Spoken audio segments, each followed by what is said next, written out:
10, 1940, the date that would become infamous in the annals of World War II military blunders. As dawn broke over Germany, the nation was electrified with anticipation. This was the day Hitler's forces would launch their ambitious invasion of France, Belgium, and the Netherlands.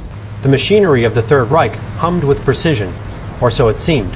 At Landsberg-Lech Air Base in Bavaria, Lieutenant Paul Seidel stood beside his Heinkel Hi-111 bomber, squinting into the morning sky. At just 27, he was responsible for leading 3 aircraft from the 8th Staffel of Kampfgeschwader 51, known as Edelweiss. The squadron had its orders: strike the French city of Dijon, a critical transportation hub. If weather or circumstance prevented that, they had a secondary target the Dole Jura Air 10, 1940, the date that would become infamous in the annals of World War II military blunders. As dawn broke over Germany, the nation was electrified with anticipation. This was the day Hitler's forces would launch their ambitious invasion of France, Belgium, and the Netherlands.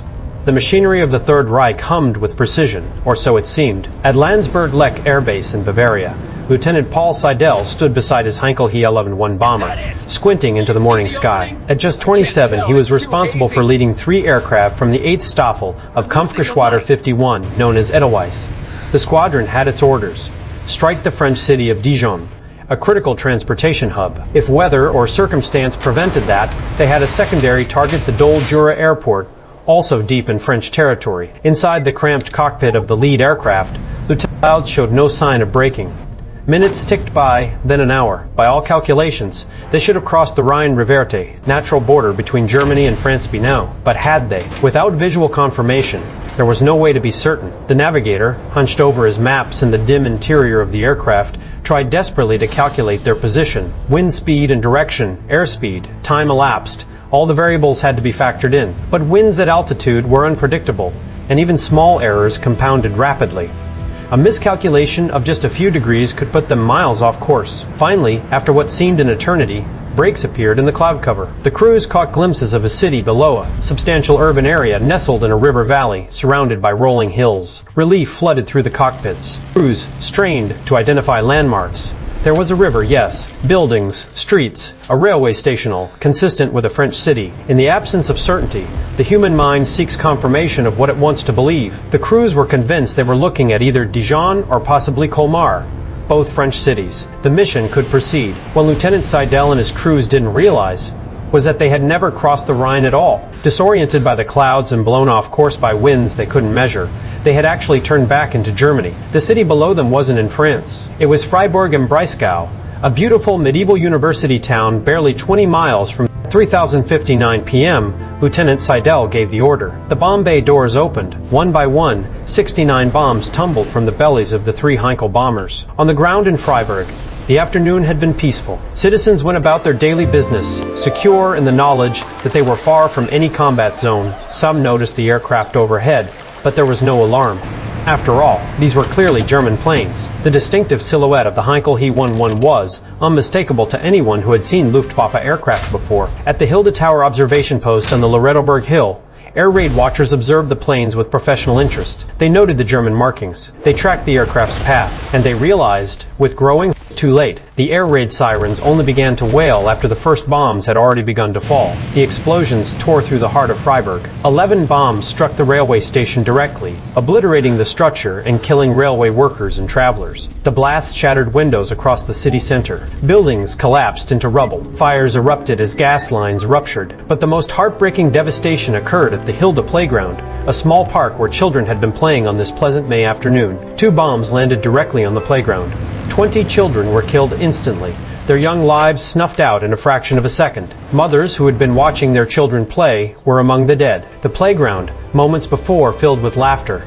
In total, 57 German civilians died in the attack. 13 women and 11 civilian men were killed alongside the children. Only 11 military personnel were among the casualties. The bombs fell indiscriminately, making no distinction between soldier and civilian, adult and child. As the bombers turned for home, their crews were satisfied they had struck a blow against the enemy.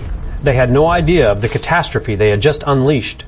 Not just the immediate tragedy of the deaths they had caused, but the propaganda disaster. In hours, Nazi officials in Freiburg realized what had happened.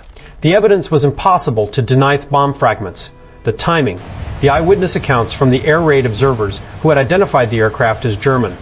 This was a friendly fire incident of staggering proportions, occurring on the very first day of Germany's Western offensive. But admitting this catastrophic error was unthinkable. The Nazi regime had built its reputation on German military superiority and precision. To acknowledge that the Luftwaffe had bombed its own city, killing its own children, on the opening day of the invasion of France would be a propaganda catastrophe. It would shatter public confidence at the worst possible moment.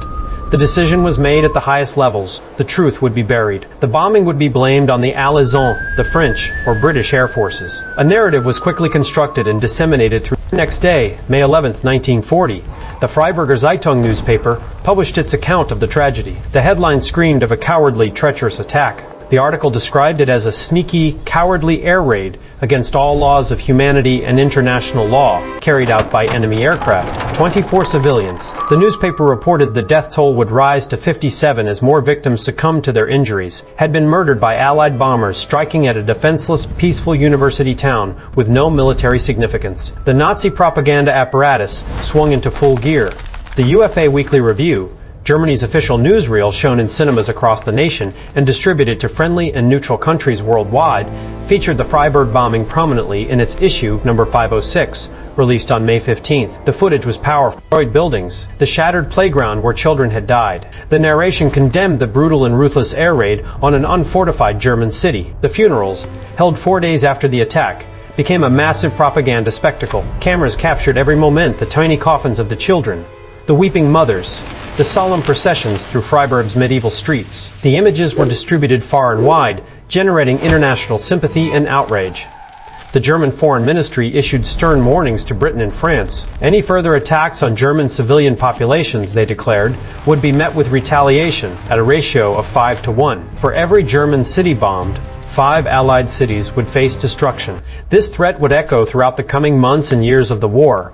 Used to justify increasingly devastating, significant use of the Freiburg lie came from the highest authority in Nazi Germany.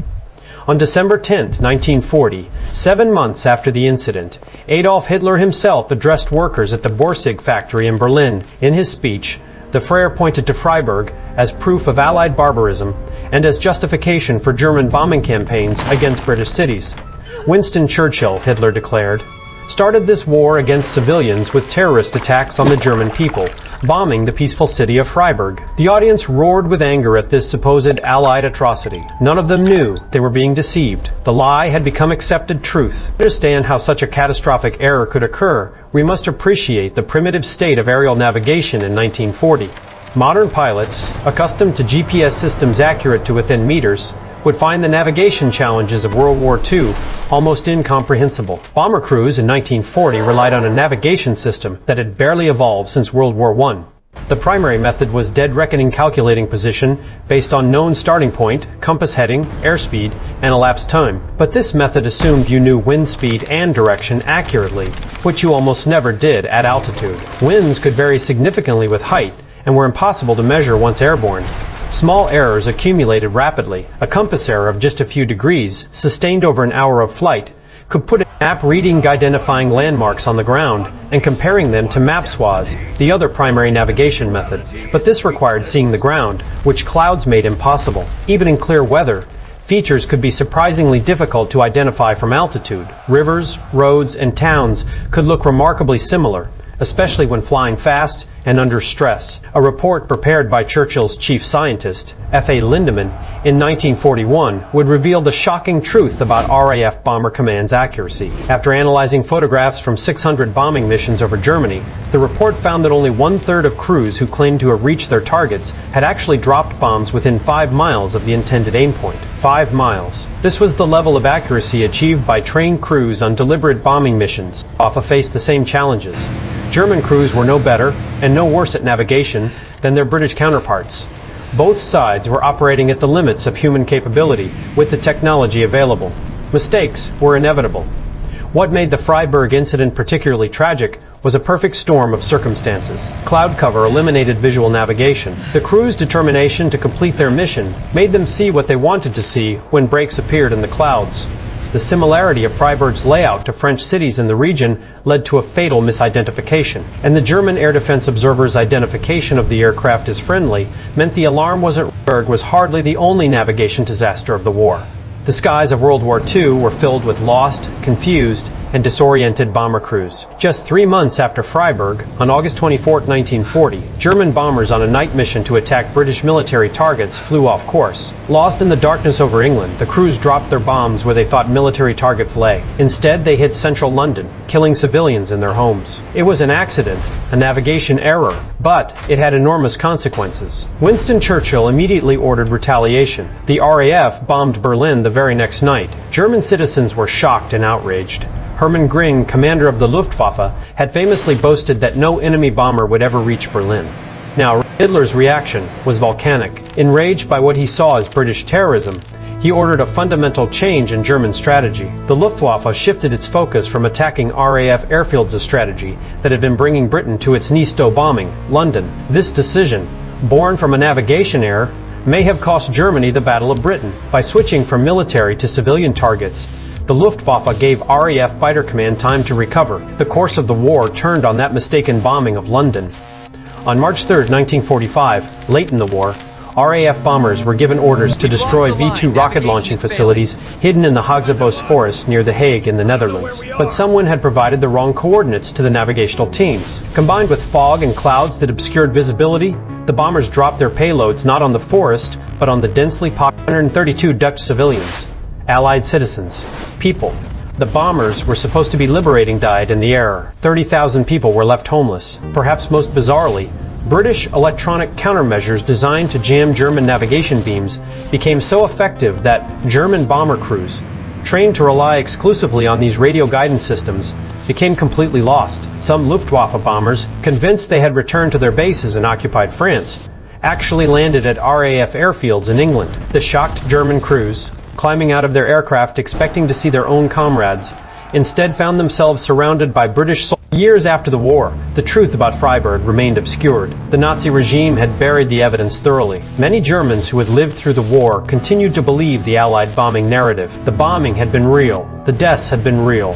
Why would anyone fabricate such a thing? But historians are persistent investigators. In the years following the war, German researchers Anton Hack, Wolfram Wett, and Gerd R. Uberscher began piecing together the truth. They examined military records, interviewed survivors, analyzed bomb fragments and timing mechanisms, and cross-referenced German and Allied military documents. The evidence was overwhelming. The bombs dropped on Freiburg where German Allied forces had conducted no operations in that area on May 10, 1940. The British and French air forces issued categorical denials at the time, stating truthfully that none of their aircraft had been anywhere near Freiburg that day. The key breakthrough came in August 1980, 40 years after the incident. Colonel Joseph Kammhuber, who had commanded Kampfgeschwader 51 at the time of the bombing, finally broke his silence. For decades, Kammhuber had maintained that the truth about Freiburg could never be definitively established.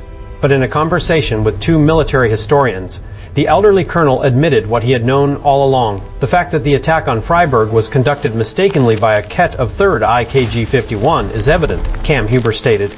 A Ketta chain, or small formation of aircraft, Lieutenant Paul Siddell's 3 bombers.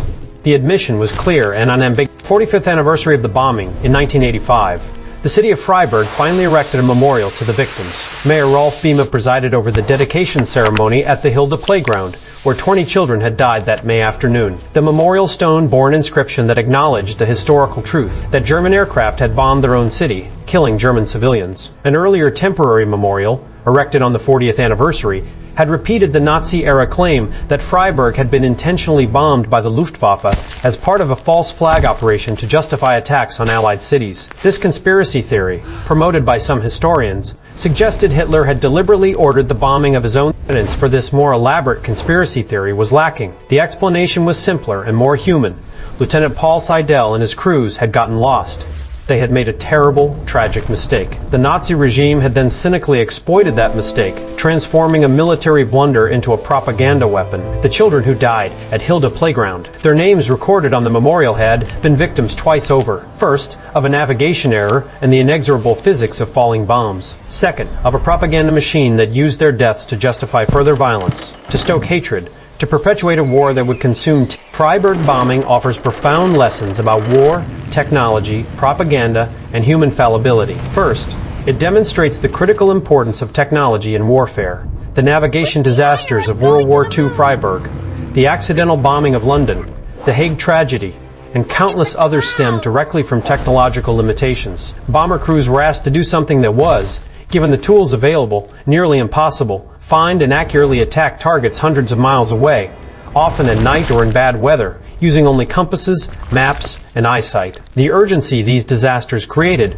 drove rapid innovation. By the end of the war, both sides had developed sophisticated radio navigation systems. The British developed Germans created Knickebein, X-Gurt, and Y-Gurt systems. These technologies, crude by modern standards, represented revolutionary advances. The same imperative drives military technology development today: the need to reduce errors, increase precision, and distinguish between enemies and innocents. Second, Freiburg illustrates how propaganda can transform reality. The Nazi regime took a genuine tragedy, the deaths of 57 civilians, including 20 children, and created a false narrative that persisted for decades. The lie served multiple purposes. It protected the Luftwaffe's reputation, justified escalating bombing campaigns against Allied cities, and generated genuine public outrage that strengthened support for the war. What makes propaganda particularly insidious is that it exploits real events and genuine emotions. The grief of Freiburg citizens were real.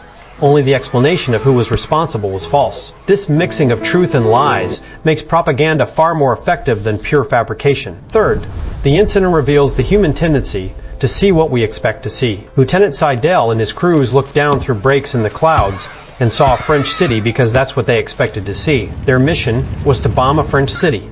So when they saw an urban area that could plausibly be that city, their minds made the identification. This confirmation biased the tendency to interpret ambiguous information in ways that confirm our pre-existing beliefs affects everyone from bomber crews to intelligence analysts to ordinary citizens. Fourth, Freiburg reminds us that even in total war, even amid hateful propaganda and genuine atrocities, individual tragedies matter. Each of those 57 deaths, children playing in the Hilda playground had dreams and fears, favorite toys, parents who loved them. The workers at the railway station had families waiting for them to come home. The women killed in their homes had lives full of meaning and memory. It's easy, when discussing World War II's staggering death toll, perhaps 70 to 85 million dead worldwide, to lose sight of individual tragedy. The Freiburg bombing, killing only 57 people, barely registers as a footnote in histories of the war. Yet for those 57 individuals and their families, it was the entirety of their world's ending. The Freiburg incident occurred at a pivotal moment in the evolution of strategic bombing. In May 1940, the doctrine of how to use air power in warfare, World War I had introduced aerial bombing, but on a relatively small scale. The German Zeppelin raids on London and the Gotha bomber attacks had killed about 1,400 British civilians,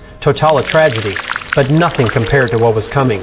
Between the wars, air power theorists like Italy's Giulio Douhet and Britain's Hugh Trenchard argued that strategic bombing could win wars independently, bypassing armies and navies to strike directly at an enemy's industrial capacity and civilian morale. These theories had never been fully tested. The Spanish Civil War provided a preview in 1937, when German and Italian aircraft bombed Guernica, killing hundreds of civilians. But it was World War II that would turn strategic bombing. At the start of the war, all sides publicly claimed to target only military objectives. International law, embodied in the Hague Conventions, didn't explicitly forbid bombing cities, but there was a general understanding that deliberately targeting civilians was beyond the pale. Germany, Britain, and France all pledged to respect this limitation, but limitations eroded quickly. The German bombing of Warsaw in September 1939, which killed thousands of Polish civilians, set an ominous precedent. The bombing of Rotterdam in May 1940, killing nearly 900 Dutch civilians, crossed another line. The Rotterdam attack, whether intentional or the result of communication failures, prompted Britain to authorize bombing of targets in the German Ruhr Valley, accepting that civilian casualties would result. Freiburg, ironically, became a propaganda. Germany pointed to the supposed Allied attack on a peaceful university town as proof of enemy barbarism. Britain, knowing the truth but unable to prove it publicly, felt vindicated in their own bombing campaign.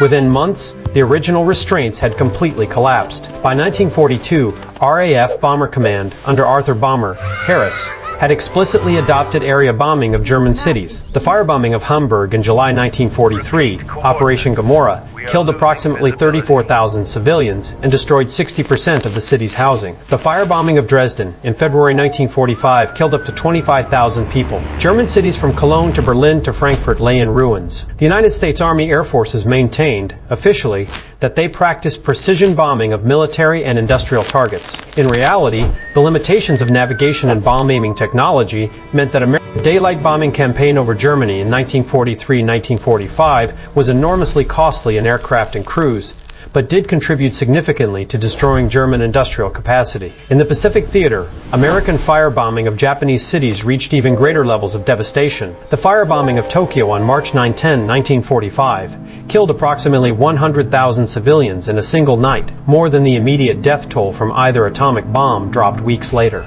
The story of the Freiburg bombing contains no heroes, only victims and perpetrators operating in shades of gray. Lieutenant Paul Seidel and his crews were not monsters. They were young men carrying out orders, trying to drop their bombs. They genuinely believed they were attacking enemy positions in France. The horror they would have felt if they had known the truth that they had killed German children playing in a park can only be imagined. Did they ever learn what they had done? We don't know. The Nazi officials who transformed the tragedy into propaganda served a monstrous regime and told lies that cost lives. Yet they were also operating within a system where admitting such errors was genuinely dangerous. The truth would have embarrassed the Luftwaffe, undermined public confidence, and potentially cost them their positions, or worse. The German public believed the propaganda not because they were stupid or uniquely gullible. When your own government tells you that your city has been attacked by the enemy, when you see the physical evidence of destruction, when you attend funerals for dead children, why would you doubt it? The Allied leaders who eventually learned the truth faced their own moral complexities. Should they have publicized the German error without proof? It would have seemed like propaganda on their part. And would it have mattered? By late 1940, both sides were already bombing each other's cities. The fiction of targeting only military objectives had become unsustainable. War creates impossible situations where good people make terrible choices, where mistakes have catastrophic consequences, and where truth becomes a casualty alongside human lives. Freiburg im Breisgau, is a beautiful, thriving city of over 230,000 people. Its medieval old town, largely rebuilt after more devastating Allied bombing raids later in the war, attracts tourists from around the world. The University of Freiburg is one of Germany's most prestigious institutions. Near the Hilda playground, if you know where to look, you'll find the memorial stone dedicated in 1985. Most visitors to Freiburg never notice it. Those who do pause to read the inscription might wonder at this strange piece of history. German bombs killing German civilians in a war that would consume the world. The memorial is a small thing, easily missed. But it represents something important, the acknowledgement of truth, even painful truth. For 4 decades, Freiburg im Breisgau is a beautiful, thriving city of over 230,000 people. Its medieval old town, largely rebuilt after more devastating Allied bombing raids later in the war, attracts tourists from around the world. The University of Freiburg is one of Germany's most prestigious institutions. Near the Hilda playground, if you know where to look, you'll find the memorial stone dedicated in 1985. Most visitors to Freiburg never notice it. Those who do pause to read the inscription might wonder at this strange piece of history. German bombs killing German civilians in a war that would consume the world. The memorial is a small thing, easily missed, but it represents something important. The acknowledgement of truth, even painful truth. For 4 decades, when historians finally uncovered the facts, and Colonel Cam Huber finally admitted the truth, it would have been easy to continue the cover-up, to let sleeping dogs lie, to avoid reopening old wounds. Instead, Freiburg chose to remember honestly. The inscription doesn't excuse or explain away, it simply states the facts. On May 10, 1940, German aircraft bombed their own city. 57 civilians died, including 20 children. It was a mistake, a tragic consequence of war's chaos and technology's limitations. We remember Freiburg not to assign blame, or to settle scores from a war that ended nearly 80 years ago. We remember it as a reminder of war's inherent tragedy, of the fog of confusion that surrounds combat, of how easily disaster can remember it as a testament to the importance of truth over propaganda, even when truth is uncomfortable. We remember it because those 57 people, especially those 20 children playing in Hilda Playground on a May afternoon in 1940, deserve to be remembered not as propaganda tools, not as justifications for retaliation, but as human beings whose lives mattered and whose deaths, however they occurred, represent an irreplaceable loss. And perhaps we remember Freiburg as a warning. In our own age of precision-guided munitions, drone warfare, and GPS navigation, it's tempting to think we've moved beyond such tragic errors. But war remains chaotic, technology remains fallible, and human judgment remains imperfect. The specific mistakes of 1940 may not repeat, but the conditions that enabled them, the fog of war, the pressure to complete missions, the tenants, children of Freiburg remind us that every bombing, no matter how justified its larger purpose, risks exactly this outcome. Innocents killed by mistake, families destroyed by errors, tragedies that propaganda will exploit, but that remain tragedies nonetheless. Their memorial stands as a quiet plea, remember? Learn, and whenever humanly possible, choose peace over war, truth over lies, and caution over haste. For in the end, whether German bombs or Allied bombs, whether dropped by mistake or on purpose, whether in Freiburg or Hamburg or Dresden or London or Tokyo, the dead remain dead, the children remain gone, and the survivors remain haunted by what was lost on one terrible day. The story of Freiburg, shocking and largely unknown, reminds us that in war, the enemy is not always the one you're aiming at, and the greatest casualties are often the truth and the innocent. In memory of the 57 victims of the Freiburg bombing, May 10, 1940, especially the 20 children who died at Hilda